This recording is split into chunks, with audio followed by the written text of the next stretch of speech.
নমস্কার, নতুন একটা ভিডিওতে সবাইকে স্বাগত। আগের ভিডিওতে আমরা ক্লাউডস গল্পের অ্যাক্টিভিটি 4টা করতে পেরেছি, সলভ করেছি। এই ভিডিওতে আমরা অ্যাক্টিভিটি 5টা আলোচনা করব। Activity 5, answer the following questions. নিচের প্রশ্নগুলির উত্তর দাও। A, which question haunted the boy? কোন প্রশ্নটি ছেলেটিকে তাড়া করে বেরিয়েছিল? Where did the clouds go? This is a question that haunted the boy. কোথায় মেঘগুলো গিয়েছিল বা কোথায় মেঘেরা গিয়েছিল? এই প্রশ্নটি ছেলেটিকে তাড়া করে বেরিয়েছিল। B, what did the boy see in the middle of the night? মধ্যরাতে ছেলেটি কী দেখেছিল? In the middle of the night the boy saw that the dense black clouds were rumbling and flashes of lightning in the sky.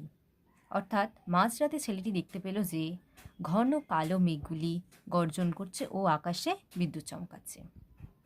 C, how did he feel as he walked between the fields? As he walked মানে এই প্রশ্নটির মানে হচ্ছে যখন সে মাঠের মধ্যে দিয়ে হাঁটছিল তার কী অনুভূতি ছিল? Answer, as he walked between the fields he saw a large tree in whose sat a Persian wheel turned gently.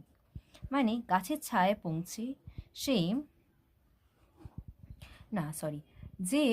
যখন সে মাঠের মধ্যে হাঁটছিল সে দেখেছিল একটি বড় গাছ যার ছায়ায় একটি জলের স্রোতে ঘোরা চাকা বা পার্সিয়ান হুইল ধীরে ধীরে ঘুরছিল। নেক্সট প্রশ্ন, what did he do after